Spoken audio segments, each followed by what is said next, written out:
long time since I've done this. Hang on, let me get my zen.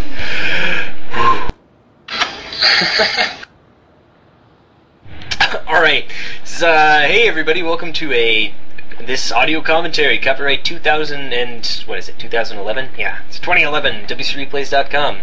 I think this is going to be StarCraft audio number like 3 or 4, or no, 3's already done, like 4 or 5 or something, and this is done by me, Dredrick, and I haven't played this game in a long time. But anyways, this is going to be a game between Liquid Huck and I'm MVP, who you're probably going to hate me for saying this, but I've never heard of before this game. And I'm not alone today, since I figured it'd probably not be very cool for me to come back and start telling people how to play video games like a week after I reinstall them. I have a guest commentator today who is much more informed than I am, so... Sean. What's up, guys? This is Sean. I'm here to help out Dredrick cast this amazing game of Liquid Huck and I'm MVP. Can't believe he hasn't heard of. What can I say? Maybe he has like an AK or something. But it's been like 6 months. I was playing shitty games like Heroes of New Earth and whatnot. But yeah, so this game is pretty ridiculous. Sean showed this one to me, and I watched it just now, and there's like everything in it. It's freaking insane. So you're gonna see all kinds of crazy shit. You're gonna see Banshees, you're gonna see Colossus, you're gonna see fucking carriers. It's gonna be good. So we're paused up at 2 minutes here. Let's go ahead and get rid of everybody on pause on faster speed, which is neat. And I don't know if you noticed, but in the campaign they make you play on normal speed. And if you've been playing like multiplayer games, then go try to play campaign in Warcraft or StarCraft. It's really fucking slow and it's annoying, and this is boring and nobody cares about it. So get ready to unpause in 3, 2, 1, unpause. So we're recording this on Ventrilo, so it's possible we're going to get interrupted by some jackass. Yeah, you heard me. But I don't think it's very likely. So here we go. Sean, anything you want to say before this game gets rolling? Well, the chat here is hilarious. Huck is actually saying that he sucks at PvP, which is a joke, but whatever.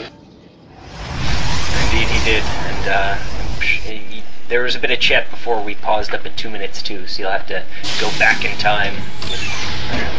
Don't worry if you catch that. So I think this is a pretty standard opening, nothing surprising here. Terran's blocking off his base with a barracks, orbital command, etc. 12 gate, immediate cybernetic score, 1 gas each player. It's pretty standard shit, although I can't really say I know exactly what's standard because I've watched 3 replays in twice as many months. Yeah, this is definitely standard here. 1 gas, he goes 12 gate, puts down his cybernetics, and definitely standard from the Terran. If we're talking about 1 base, he takes his 2nd gas and he puts down his factory. So definitely gonna do some 1 base play.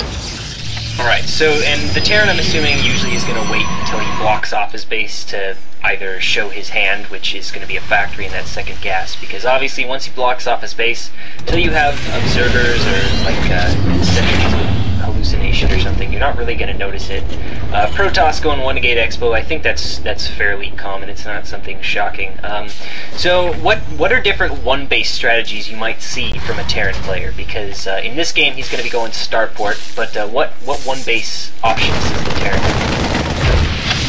If we're talking about a Terran that just wants to kill you off 1 base, it's usually either going to be a starport, Banshee. It can be cloaked or uncloaked, and tank marine push.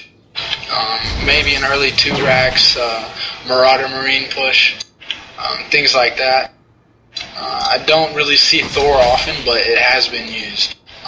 It was actually used this recent MLG by, who was it? Brad OK. So he got demolished, but we did see it. We have, if you check Huck's vision right now, you can see that just before he was chased off with his scout probe and killed, he did scout that Terran player blocked off his base with a bunker at the front. So what does that mean to a Protoss player, and how does Huck respond? Pretty much, you see a bunker and a Protoss is gonna say, okay, you're definitely 1 basing me, and you're most likely going Cloak Banshee. It's just a sign saying, I'm gonna go Banshee. Pretty much, that's what it's saying. And in true form with that, Huck pretty much immediately threw down a robotics bay over here, which he's going to go ahead and use to throw up an observer as fast as he can.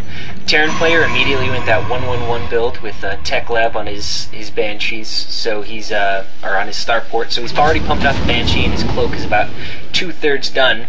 And Huck is going to be, yep, there we go. He's chrono boosting out his observer immediately, as well as getting up some stalkers. So this is pretty much the best way to counter it. You just got to immediately get up an observer as soon as you suspect the starport, which is pretty much if he stays one base in his base, you're going to have to do it. And then you just got to throw up the stalkers. And be aware that like this, you see Cloak is not finished yet, and his Banshee's already out. So you do have a bit of time before he's actually able to go in and go invisible and start making a real jackass of himself in your base. So that's why these stalkers are able to chase the Banshee away. You see, he's got his cloak about finished, and so he's trying to sneak away from the stalkers, but he's not going to make it, and in fact, because of the edge of the map, he got picked off by those stalkers. So that Banshee is pretty much nullified, and this opening from I Am MVP is not going to get the results he desired. However, up at the top, we have something dirty. We got a motherfucking hidden expo, so, yep, that's gonna be it. Yeah, we actually missed that the first time we watched this replay together. He actually threw it up right after he started his Banshee and Cloak. So, and if you notice, there's also a third command center in his base. So he's actually 3 basing. Huck only sees 2 bases, which is we're going to see pretty soon here that Huck, only thinking that he's on 1 base, is going to try and early pressure him, and we're going to see that it's really difficult for him, and that second base is going to be won. So you have to realize that especially when you're opening with starport, dumping, basically what you can assume is that I'm MVP effectively just dumped 400 minerals into what's going to be nothing for a long time. So that's like if he suicided 8 Marines. That's a pretty big investment. So that expo is hidden. So effectively what that means is that, especially since he didn't open like heavy barracks, he's very vulnerable right now, more so than he would be. However, if he's able to hold it off, then he's going to get a very big advantage that the enemy player, Huck, is not going to even know about. So it's going to be pretty interesting here, watching him try and fight off this really big push from Huck. Good micro with that medevac to keep the shit alive. He's got 4 shields out of the base. However, this is going to be turning out a little bit differently than Huck expected. Yeah, that was very nice medevac play. He could any like low tier player would have lost all those Marines and Marauders, but I Am MVP plays it very well. Plays it very well, picking them up. Sieges the tanks, and he's going to be able to push out Huck here. But Huck's not done. He's not done. Yeah, siege tanks is really annoying. It's very difficult to get around with the kind of positioning that I Am MVP has here, unless you have like Blink or something, which he does not have a Twilight Council yet. So we're going to see two more gateways go up in a forge. That forge is actually going to be used to research something very unique. Very, very unique. He's able to kill off the tanks. I feel like that's a smart thing to do, and then goes for the Marauders. He's losing a lot of SCVs here as well. So the interesting not thing really sure. is that Huck is going pretty all in at this point. Not really, obviously, because he has an expo and so he's set up for late game, but he's pushing really hard. Harder possibly than he might otherwise. And the reason I think we probably both agree is because he doesn't know about that expo. The way he sees it right now is, okay, I've picked off a lot of SCVs, and I pretty much have 2 almost completely saturated bases. So right now, if we both sit here and pump out units at each other and trade, then I'm getting the better end of the stick because he has less resources to play with. So that's actually not true, because the Terran Expo, even though he does have, let's see, yeah, he does have less workers by about 14 than Huck. But he also has mules, and it's a lot more resource than Huck expects. So I think Huck was pretty much expecting to win right here, but it's not going to be the case. I'll definitely have to agree with you there. From Huck's point of view, he doesn't see the top base, so he definitely thinks he has the resource advantage. And constant 4-gate, 5-gate units pumping straight into his base, which is what we just saw. He should have been able to win that off of just a 1-base Terran. And but I Am MVP plays it very well. Great micro, great use of SCVs. Actually minimizes his SCV loss, which is amazing. Holds off the rush, and now he's going to go into a 3-base. Not as many SCVs, so it's not going to be that effective, but goes into 3-base. It's very true. I think pretty much any time that you're in a situation like Hux, very true to any real RTS convention, he has an advantage. He's not able to end it, but his opponent is not going to be able to end him. So if he throws up an expansion right now, that's pretty much his best option. If you just kind of look at it very black and white, meanwhile there's a medevac drop in Huck's base, but it's not going to do much. He's just going to take off because he sees all the units there. But if you look at it very black and white, let's not even consider like Huck thinking like what are his options. Let's just look at the option of expanding. If you don't expand, what happens? Well, pretty much stays status quo. If you do expand, what happens? Well, you get a resource advantage.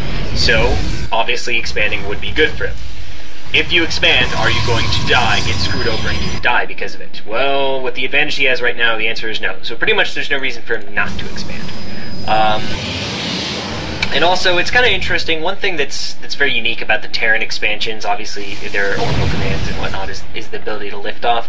And one thing that means is that in that situation when he was getting pushed in his base there, even though he had built obviously the 400 mineral investment at this top expo paid off for him because it easily mined that much even during the fight just then. But the other one he built in his base kind of did two things for him. Like, it was a 400 mineral investment, but it actually did do two things for him. One, Huck saw it and he said, okay, he's trying to expand. That's what I would expect him to be. So he didn't necessarily get suspicious and say, oh, he's not trying to expand. Maybe he hid something. Maybe he already did. So it kind of kept the suspicion low from Huck's point of view. The other thing that it did is it has energy, so he was able to spam mules and all that jazz. And so it ended up actually being quite a bit of help to Huck while he was trying to get the resource and units to push off that base. And meanwhile, double Stargate. Yeah, I definitely agree with you there. Terran does have some unique capabilities of expand, not having to lose the command center if he does expand. And it did play off better for Huck because while putting on that much pressure, the Terran lost so much and had to invest his economy in pretty much SCVs after it. Pretty much all he put out after it were SCVs.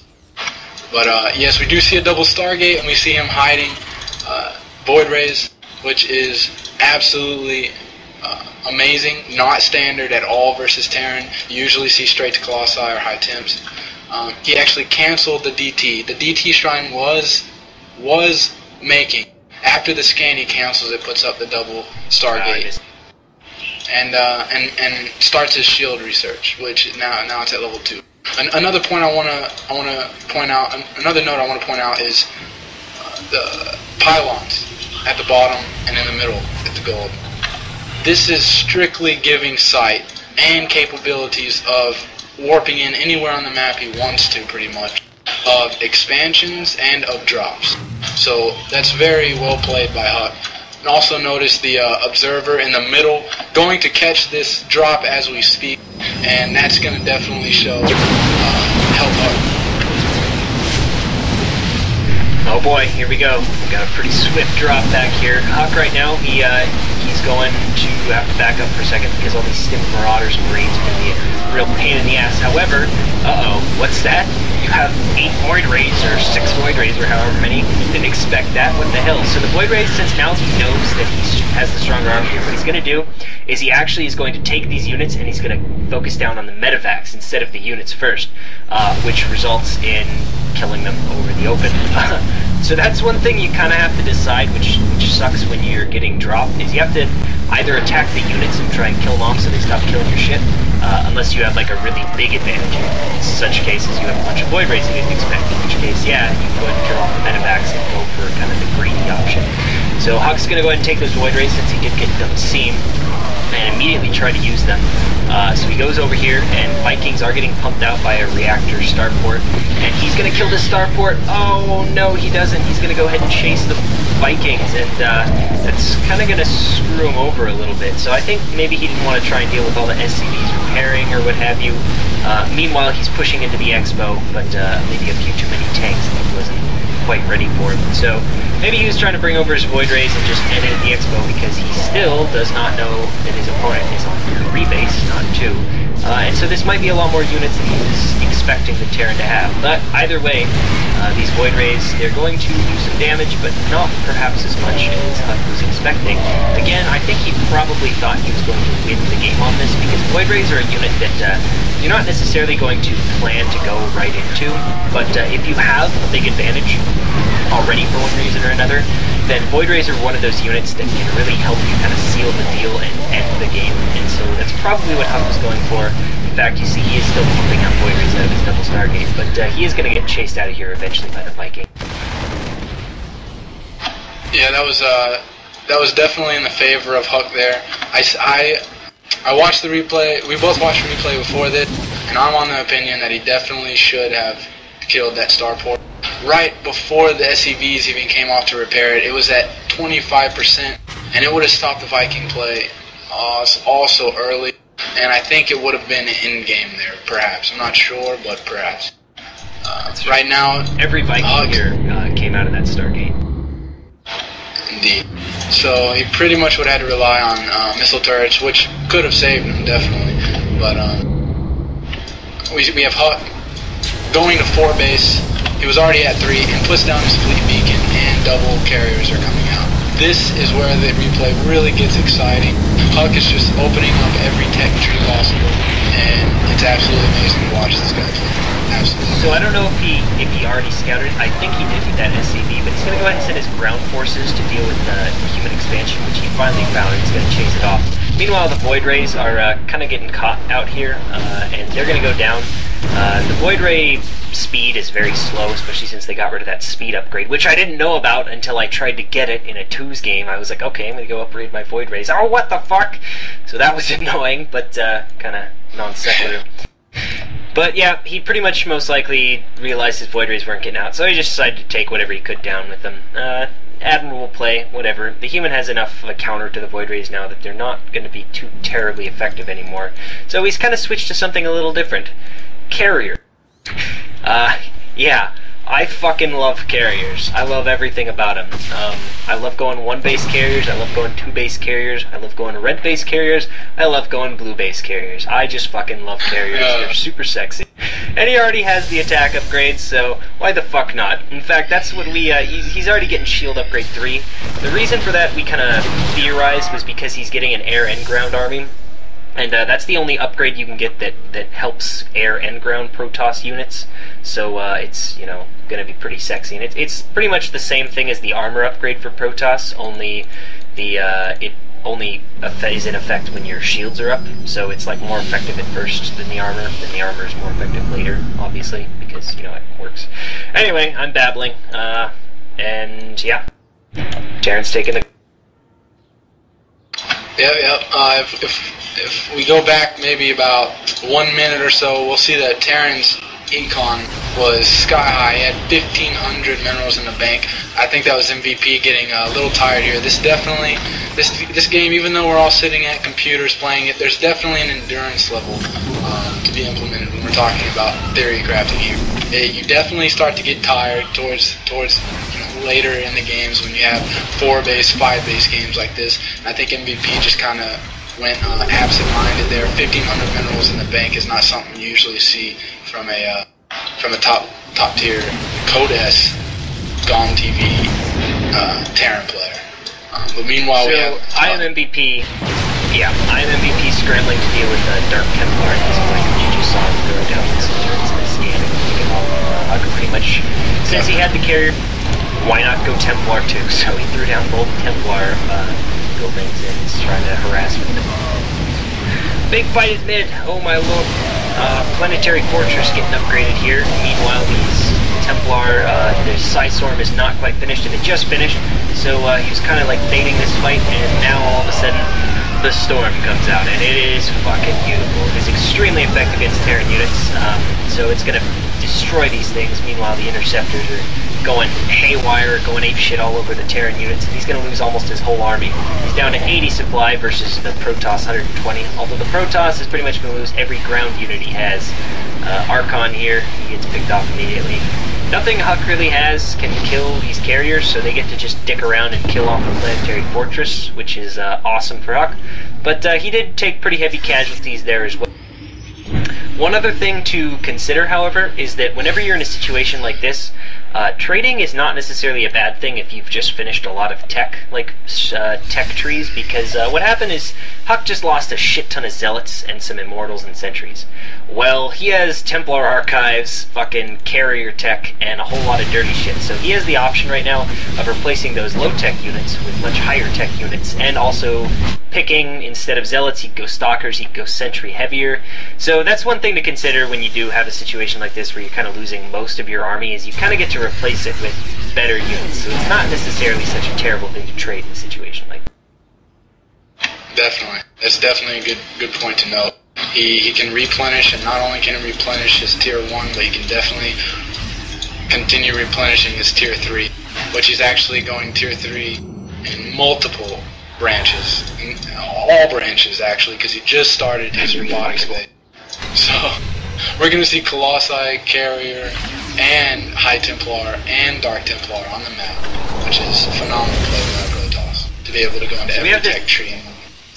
So we have this warp prism here at his expansion with some Templar in it. You wanna talk about what that's about? Sure. A lot of the problem against Terran with Protoss using High Templars is the Ghost, and they definitely have this ability that completely rapes Protoss. It's called EMP. I don't know if any of you Protoss brethren have ever noticed this, but when your shields completely get zapped in 2 seconds, that's EMP. That's EMP. So Huck here is using the Warp Prism very, very strategically. He's gonna load in the High Templar so that it's not possible to EMP them, and then drop them at a time when he needs them, and at a time where I Am MVP is not paying attention. So it's gonna really help a lot. Sexy business, right? So I Am MVP basically at this point is just going really, really heavy infantry and medevacs. Do you think that that's the best, the most effective army he could have gone for, given his sort of... I mean, he's obviously had resource to pretty much go whatever, but do you think that's the best army that Terran could go for in this situation?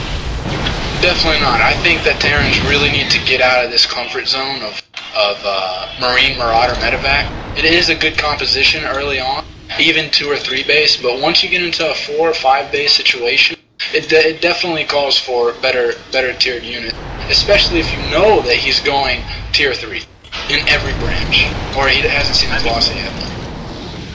When you're talking, you know, Zealot, Stalker, Sentry versus Marine Marauder, Medevac, that's pretty effective, but all of a sudden he's bringing carriers into the mix. I mean, there's probably something else, other options you need to...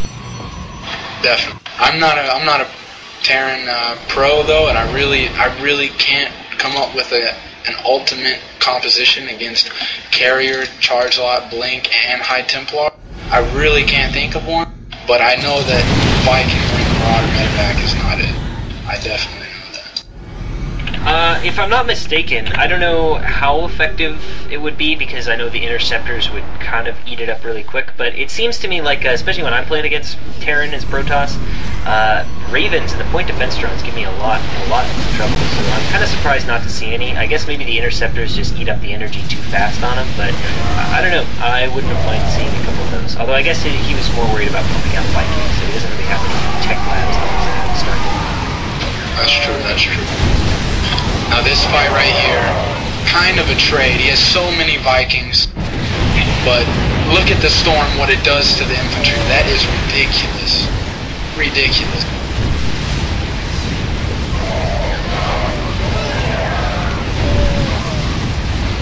Supply are actually dead even right now. That's pretty legit. Oh, it just dropped by 30. Jeez. And he's going to lose almost every carrier here, I believe. But Huck is on almost 5 bases. He has Colossi coming out. Again, we go back to the point of being able to replenish your army with very, very high-tiered units. So carriers are coming back out. High Templars are still here. Colossi are coming. This is definitely going to be an easy wrap-up for Huck. Indeed it is. Indeed it is. So obviously Huck doesn't really care that much if he loses all his shit, because he's got so many production buildings. He's got he doesn't have many gateways. Oh yeah, hey Huck, AFK probes at your expo, idiot. Get on that. Noob Huck. AFK probes. Noob Huck. L2P. Huck needs to watch my audio and learn how to play this fucking game. Definitely. Watch the Dredrick audios, then you'll be a real pro. You can go to Korea. Yeah. Eat Pocky all day. Or is that just Japan? I don't know. I don't really care.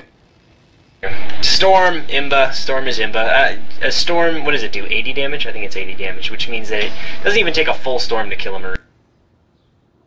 Yep, indeed. Indeed. And that's AOE, so we're not talking about one Marine. We're talking about a bunch of Marines. Indeed.